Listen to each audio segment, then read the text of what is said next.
Ukraine's Western allies have been meeting at Ramstein air base here in Germany to coordinate support for Kyiv in its battle against the Russian invasion. US Secretary of Defense Lloyd Austin and top US General Mark Milley say Ukraine's partners stand united on providing weapons and other equipment to Kyiv for the long haul. Austin gave this summary of recent arms deliveries to Ukraine. Our collective efforts have made a huge difference on the battlefield.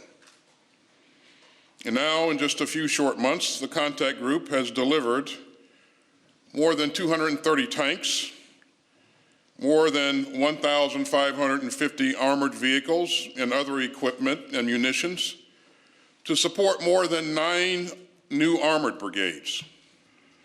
We've also expedited our M1 Abrams timelines to supply Ukraine with more armored capability in the coming months.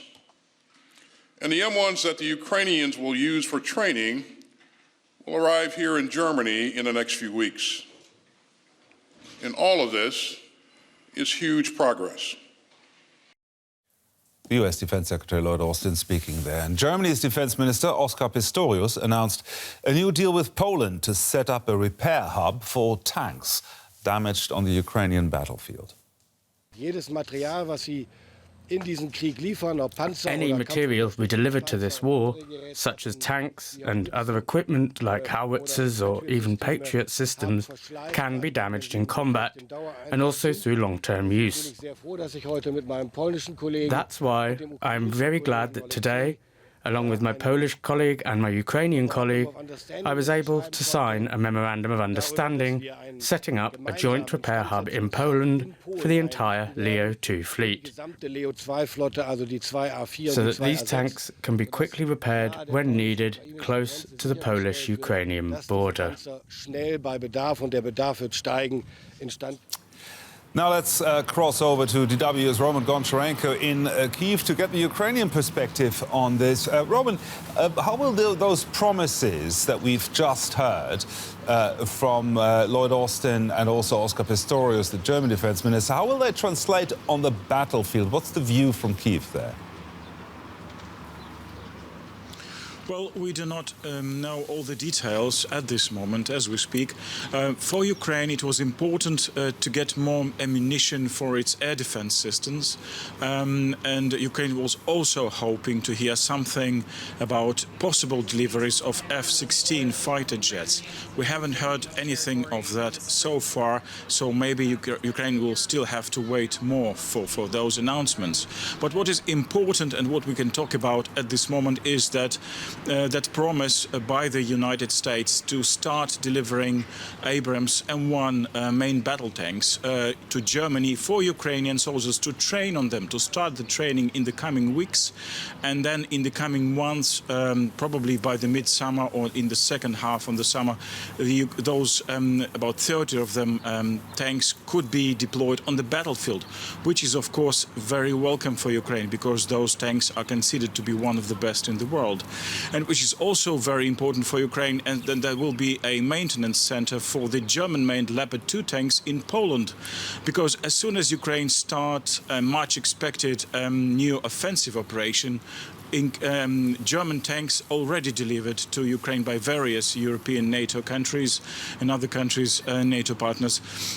Those tanks will participate in that operation, and Ukraine is very much hopeful that they will play a major role. So having a possibility to repair them is very important. Now, Ukraine's defense minister Alexei Reznikov tweeted earlier that quote, Ukraine has reached unprecedented levels of interoperability with NATO. We are de facto already a part of the alliance's security space, end quote. What does he mean by that? Well, Ukrainian officials are repeating that message that Ukrainian is already cooperating with NATO on an extremely high level, and that cooperation is only getting bigger and bigger and larger and getting more intense. So Ukraine is trying to send a signal, look, we are already very, very close. Let's formalize our relations. Let's hear from NATO that it is ready to prepare, to invite Ukraine, so to say, formally to become a member state, and let's start the preparations. And so far, NATO has been unwilling to do that step, saying and repeating that a decision has been made in the year 2008 at the NATO summit in Bucharest in Romania that Ukraine will be part of NATO one day, but no date was set then, and no date is still here. So Ukraine is hoping very much to hear a new promise, maybe with a date or at least some movement in that direction during the NATO summit in Vilnius in July. DW's Roman Goncharenko there reporting from Kyiv. Thank you, Roman. We can now speak to Christian Mölling. He is the head of the Center for Security and Defense at the German Council on Foreign Relations. Welcome to DW. How much are the pledges made in Ramstein today going to help Ukraine? I think it's especially a question of the timelines, right? Because you can say, so what is decided today will not help tomorrow, but possibly during the next weeks with regards to the ammunition decisions, because they can be used immediately. But we also know that more complex weapon systems like the battle tanks, you need to train the troops on that. You also have to establish the logistics and the maintenance for these things. So effectively, it takes months to some extent that these pledges of today basically help. Nonetheless, it is important because it also shows the Russians that there is a sustained support, and you can't bet on the Europeans and the Americans giving up.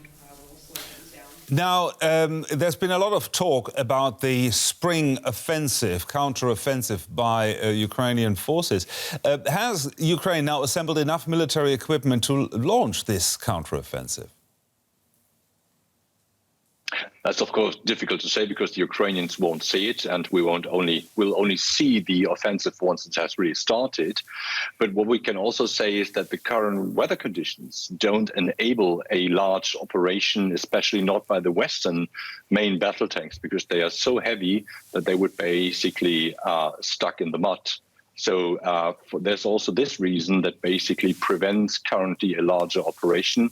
I guess we will have to wait another 1 or 2 weeks from the perspective of the weather conditions. And then it still depends whether the Ukrainians think it's the right moment to start the large-scale offensive, or whether they continue what they're doing obviously right now, which is already reconnaissance and with little stitches trying to find out where the weaknesses of the Russian forces are and see where basically they can have the most success with the offensive.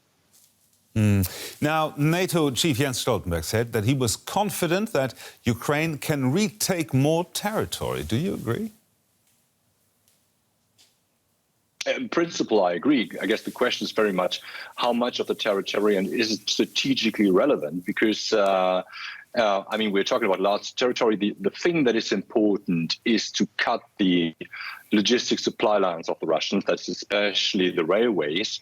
If that is possible, then you can basically build your assumption on the Russian troops at the front lines bleeding out, because they will have less and less ammunition, and they have to basically withdraw or can be captured. If that doesn't happen, it will be a much longer fight, much more risk, and by that also the ability to further take more territory back will just be lower than with the situation that the Russian armed forces have less of logistics. Now, Stoltenberg also said that all NATO members agree that Ukraine will join the alliance at some point in the future. Is this really undisputed among the NATO allies? What Jens Stoltenberg said is, in the way he said it, a commonplace, because, as it was said before, that was already agreed in Bucharest in 2008. The question is, and that's up to the next NATO summit and to the heads of state and government to decide whether they invite Ukraine to join now really NATO. because they're still missing somewhat the key to go through the door, even if there is an invitation. So Jens Stoltenberg can't say what is not decided. And it will be, I guess, a very tough discussion at the next NATO summit, whether it's already the time to invite Ukraine to join NATO. Now, can Ukraine, do you think, become a NATO member while Vladimir Putin is still in the Kremlin? Yes, it can, because you can't give the Kremlin the veto for who joins NATO. Then the Kremlin would have also vetoed Finland and Sweden to join NATO, etc., etc. I mean, the perspective of the Kremlin is basically to have a rollback of NATO into the Cold War borderlines. That's of course impossible. I guess the question is much more practicality. The Ukraine at a certain point in time will need security guarantees. And then the question is, are they better delivered, Ukraine standing outside NATO but being aimed by NATO countries, or is it better to integrate them into NATO and by that also donating them the ability of the Article 5, and that means solidarity by all NATO partners, including the nuclear bit on that?